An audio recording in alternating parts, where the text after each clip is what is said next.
မျိုးစုံလေးမှာအိမ်နံပါတ်9ဆိုတဲ့တန်တရားဖြစ်စရာအိမ်အိုကြီးတစ်လုံးရှိတယ်။နှစ်ပေါင်းများစွာလူသူအယောက်ပေါက်မရှိတော့တဲ့ဒီအိမ်ကြီးနဲ့ပတ်သက်ပြီးထူးဆန်းတဲ့ကောလာဟာလတွေအမျိုးမျိုးထွက်ပေါ်နေတယ်။တချို့ကအိမ်ကြီးထဲမှာတဆေတွေရှိတယ်လို့ပြောကြသလိုတချို့ကလည်းပြည့်ဝရတနာတွေဝတ်ထားတယ်လို့ဆိုကြတယ်။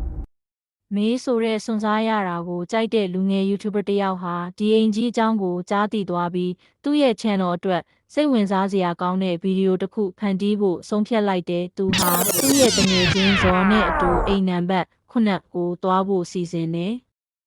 သူတို့နှစ်ယောက်အိမ်ကြီးကိုရောက်တဲ့နေ့မှာခြောက်ခြားစရာကောင်းတဲ့တိတ်ဆိတ်မှုနဲ့ကြုံတွေ့ရတယ်။အိမ်ကြီးရဲ့အပြင်ပိုင်းဟာလည်းဟောင်းနှွမ်းပြီးကြောက်စရာကောင်းတဲ့အငွေအသက်တွေပြန့်နှံ့နေတယ်။မေနဲ့ဇော်တို့ဟာအိမ်ကြီးထဲကိုသတိကြီးကြီးနဲ့ဝင်သွားကြတယ်။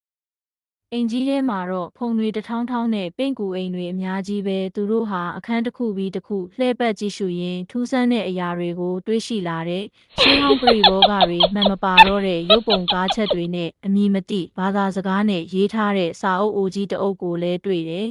။တနေရာအရောက်မှာတော့မေဟာနေရန်မှာထွင်းထူထားတဲ့လျှို့ဝှက်သင်္ကေတတစ်ခုကိုသတိထားမိသွားတယ်။သူမဟာအဲ့ဒီသင်္ကေတရဲ့အဓိပ္ပာယ်ကိုသိကျင်စိတ်ပြင်းပြလာပြီးအဲ့ဒါကိုဗီဒီယိုထဲမှာလည်းမှတ်တမ်းတင်ထားတယ်။သူတို့ဆက်လက်စူးစမ်းနေတော့မှထူးဆန်းတဲ့အတန်တွေကိုကြားလာရတယ်။တကားပိတ်တန်တွေခြေတန်တွေလိုမျိုးအတန်တွေကြောင့်သူတို့နှစ်ယောက်ကြောက်လန့်သွားပေမဲ့ဗီဒီယိုအတွက်ဆက်လက်ရိုက်ကူးဖို့ဆုံးဖြတ်လိုက်တယ်